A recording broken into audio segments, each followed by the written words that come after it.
ఓం నమో నారాయణాయ నమః. ఓం నమో గురుభ్యో నమః. ఓం శాంతి శాంతి శాంతి. నమస్తే. మనం ఈ వీడియోలో నేటి కాలంలో మన మూత్రపిండాలు రక్తాన్ని శుద్ధి చేయలేక ఎన్నో రకాల సమస్యలను ఎదుర్కొంటూ ఉన్నాయి. అటువంటి మూత్రపిండాలను శుద్ధి చేసేటటువంటి అద్భుతమైనటువంటి ముద్రే మూత్రపిండ ముద్ర. మూత్రపిండ వ్యవస్థను అద్భుతంగా తీర్చిదిద్దేటటువంటి, మూత్రపిండ వ్యవస్థ యొక్క పనితీరును అద్భుతంగా మార్చేటటువంటి అద్భుతమైన ముద్రే మూత్రపిండ ముద్ర గురించి ఈ వీడియోలో సంపూర్ణంగా తెలుసుకుందాం. ఇక ఈ ముద్రను చేయడానికి అనుకూలమైనటువంటి సమయం బ్రహ్మముహూర్త కాలమే ఎంతో అనుకూలమైనటువంటి సమయం. మన శరీరంలో అశుద్ధులన్నింటినీ తీసివేసేటటువంటి అద్భుతమైనటువంటి సమయం ఆ బ్రహ్మముహూర్త కాలమే. ఆ కాలంలో మనం ఈ ముద్రను వేస్తేనే మూత్రపిండాలు సక్రమంగా తన విధిని తాను నిర్వర్తిస్తాయి. ఇక ఈ ముద్రను మనం చేయడానికి ముందు పవిత్రమైనటువంటి ధరణీమాత పైన చాపను పరుచుకొని, దానిపైన జంతు సంబంధమైన గొంగల్ని అమర్చుకొని, దానిపైన సిద్ధాసనంలో కానీ, పద్మాసనంలో కానీ, సుఖాసనంలో కానీ, వజ్రాసనంలో కానీ కూర్చొని చేయవచ్చు. అలా ఎలాగో వీలు కాకపోతే కుర్చీలో కానీ కూర్చొని చేయవచ్చు. ప్రధానంగా ఇది మూత్రపిండ వ్యవస్థను శుద్ధి చేసేటటువంటి ముద్ర కాబట్టి పద్మాసనంలో కానీ, మరియు జీర్ణాశయాన్ని కూడా శుద్ధి చేస్తుంది కాబట్టి దీనిని వజ్రాసనంలో కానీ వేస్తే దీని యొక్క ఫలితం అద్భుతంగా ఉంటుంది. ఇక ఈ ముద్రను చేసేటటువంటి పద్ధతిని గురించి మనం ఇప్పుడు తెలుసుకుందాం. మన చేతికున్నటువంటి ఈ 5 వేలలో మనం చిటికెన వేలును మరియు ఉంగరపు వేలును కలిపి ఉంచి నెమ్మదిగా 2వ కీలు భాగం దగ్గరికి ఉంచి వేసి, అరచేయి మధ్య భాగంలో ఈ విధంగా అగ్ని ఉంచి వేసి, దానిపైన బ్రొటన వేలును ఈ విధంగా ఉంచి, మిగిలినటువంటి 2 వేలను అంటే చూపుడు వేలును మధ్య వేలును కలిపి ఉంచి తిన్నగా ఉంచేటటువంటి ముద్రే మూత్రపిండ ముద్ర. ఈ మూత్రపిండ ముద్ర వేసినటువంటి 2 చేతులను 2 మోకాల చుక్కలపై ఉంచి వేసి, వెన్నును తిన్నగా ఉంచి కనులను మూసుకొని ప్రశాంతమైన బ్రహ్మముహూర్త కాలాన ప్రకృతి అంతా పరవశించి ఎంతో అద్భుతంగా ఆనందంగా ఉన్నటువంటి ఆ సమయాన, ఆ ప్రకృతి మాత పులకరించేటటువంటి ఆ సమయాన ప్రశాంతంగా మనసులోకి ఏ ఆలోచన రానివ్వకుండా మూత్రపిండాలు రక్తాన్ని శుద్ధి చేస్తున్నప్పుడు ఆ పరమేశ్వరుడు నీ యొక్క మూత్రపిండ వ్యవస్థను బాగు చేస్తున్నాడు అన్నటువంటి భావనతో ప్రశాంతంగా 10 నిమిషాలతో ప్రారంభించి 1 గంట వరకు చేయవచ్చు. ఒకవేళ మన శరీరంలో ఉష్ణోగ్రత పెరిగినట్లు అనిపిస్తే మనకు ఈ ముద్రను ఆపివేయవచ్చు. ఖచ్చితంగా ఒక 30 నిమిషాలు మాత్రం చేస్తే దీని యొక్క ఫలితం మనకు తొందరగా లభిస్తుంది. ఈ విధంగా కేవలం మనస్సులోకి ఏ భావనను రానివ్వకుండా ఆ పరమేశ్వరుడు నా యొక్క మూత్రపిండ వ్యవస్థను మొత్తం మెరుగుపరుస్తున్నాడు అన్నటువంటి భావనతో ప్రశాంతంగా నెమ్మదిగా చేస్తూ ఉండడం మూలంగా ఈ ముద్ర యొక్క ఫలితం మనకు లభిస్తుంది. ఇది ఎంతో అద్భుతం. ప్రశాంతంగా ఉన్న మనస్సులోకి ఆ పరమేశ్వరుడు చొరబడి నీ మనస్సును శుద్ధి చేసి నీ శరీరంలో ఉన్నటువంటి విసర్జకాలన్నింటినీ తీసివేస్తాడు. మన శరీరంలో మూత్రపిండాలు అనేవి విసర్జక వ్యవస్థలో అతి ప్రధానమైనవి. ఆ మూత్రపిండాలు తన కర్తవ్యాన్ని అద్భుతంగా నిర్వర్తిస్తాయి. నువ్వెంత ప్రశాంతంగా ఉంటే నీకు అంత ప్రశాంతంగా శుభం జరుగుతుంది. నీ కిడ్నీలు అంత ప్రశాంతంగా పనిచేశాయి. ఎంతో అద్భుతంగా తన కర్తవ్యాన్ని అది నెరవేరుస్తాడు. నీ ప్రశాంతత లేకపోతే నీ కిడ్నీ వ్యవస్థ మొత్తం నాశనం అయిపోతుంది. ఆ వాస్తవాన్ని గుర్తుంచుకుంది. ఇక ఈ ముద్రకు ఆ పేరు ఏ విధంగా వచ్చింది అన్నటువంటి అంశాన్ని మనం ఇప్పుడు చర్చిద్దాం. మన శరీరంలో కిడ్నీ యొక్క పాయింట్ అనేది ఈ ప్రాంతంలో ఉంటుంది. ఈ ముద్ర వేయడం మూలంగా కిడ్నీ పాయింట్ పైన ప్రెజర్ అనేది పడుతుంది. కాబట్టి మూత్రపిండాలు అనేవి శుద్ధి జరుగుతాయి. ఆ కారణం చేత దీనికి మూత్రపిండ ముద్ర అన్న పేరును నిర్ణయించారు. ఇక దీని మూలంగా మనకు కలిగేటటువంటి లాభాలను గురించి తెలుసుకుందాం. ప్రతి వయోజనుడిలో 5 లీటర్ల రక్తం ఉంటుంది. ఈ రక్తం అనేది శరీరం అంతటా ఒక్కసారి తిరిగి రావడానికి మనకు 23 సెకండ్ల సమయం పడుతుంది.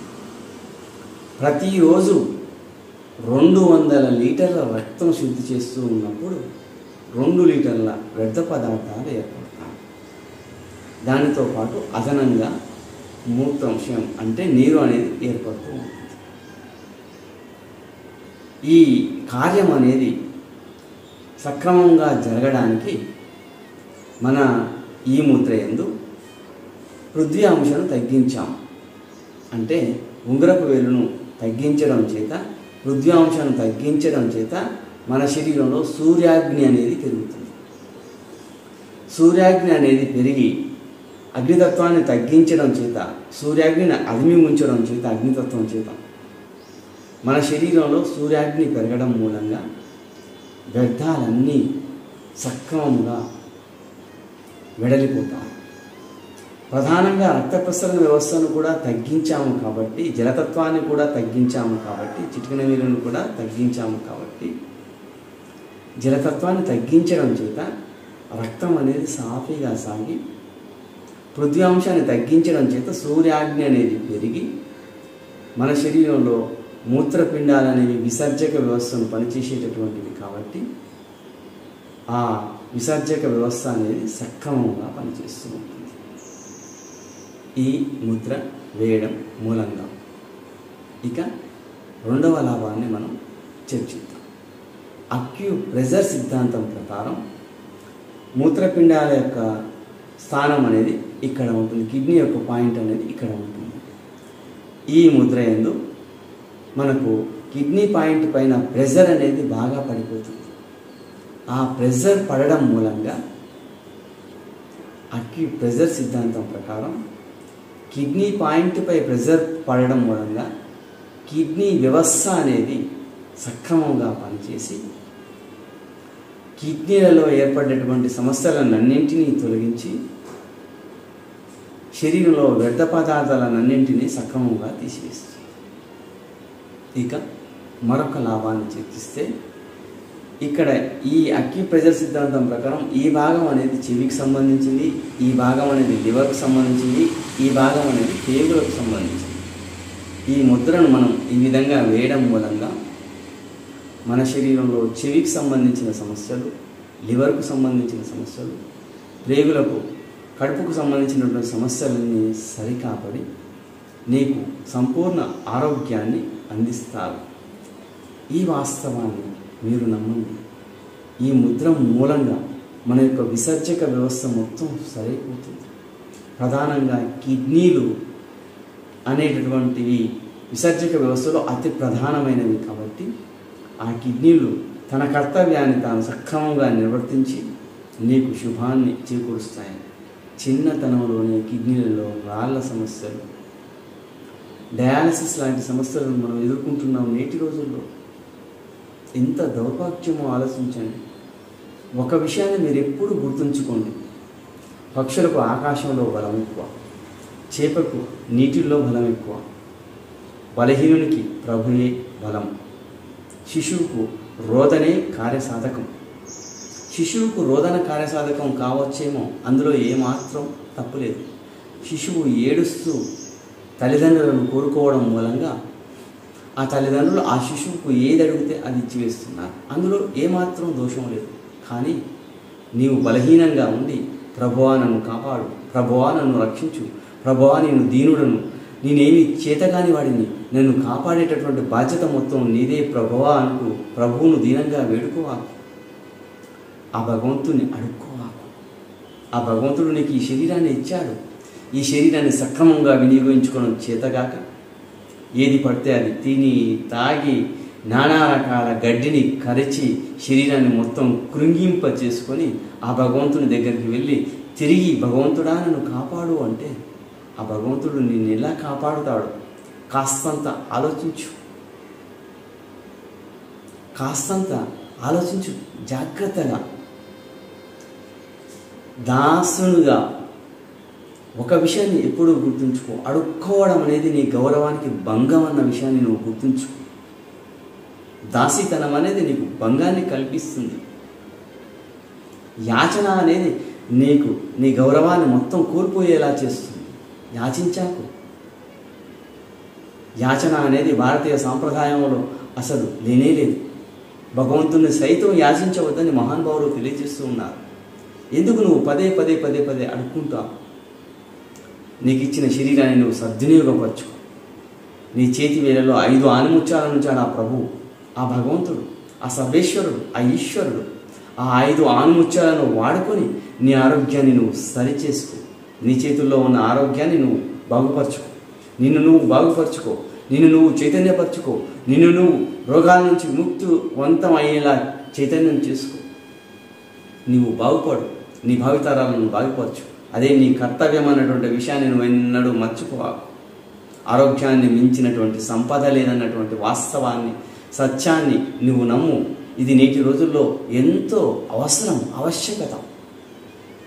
కోల్పోవాకు నీ ఆరోగ్యాన్ని. కోల్పోయిన తర్వాత యాచిస్తే మంచిది కాదు, నీ గౌరవానికి భంగం. కాబట్టి సాధ్యమైనంత వరకు నీ ప్రయత్నాన్ని నువ్వు సాగించు. ఆ తర్వాత నీ ప్రయత్నానికి సంతోషించి ఆ భగవంతుడు నీకు ఆరోగ్యాన్ని ప్రసాదిస్తాడు. నీ ప్రయత్నాన్ని మాత్రం ఎన్నడూ విడవవా. ఈ కిడ్నీ ముద్రను ఆచరించి నీ శరీరాన్ని నువ్వు బాగుపరచుకో. నీ కిడ్నీ వ్యవస్థను నువ్వు బాగుపరచుకో. నీ మూత్రపిండ వ్యవస్థను నువ్వు సరిచేసుకో. సర్వము సరైపోతుంది నీ ప్రయత్నం మూలంగా. ప్రయత్నించు, ప్రయత్నాన్ని సాగించు. ప్రయత్నంతో నీ జీవితాన్ని సాగించు. ఆ పరమేశ్వరుడు నీ ప్రయత్నానికి సంతోషించి నీకు శుభాన్ని అందజేస్తాడు, నీకు ఫలితాన్ని ఇస్తాడు. ఈ సత్యాన్ని నమ్ము. ఈ ముద్రాశాస్త్రం ఇచ్చినటువంటి ఆ మహానుభావులకు కృతజ్ఞతలను తెలియజేస్తూ మీరు దీనిని ఆచరించి మీ జీవితాన్ని మీరు బాగుపరుచుకుంటారని తెలియజేస్తూ సర్వే జన సుఖినో భవంతు. ఓం శాంతి శాంతి.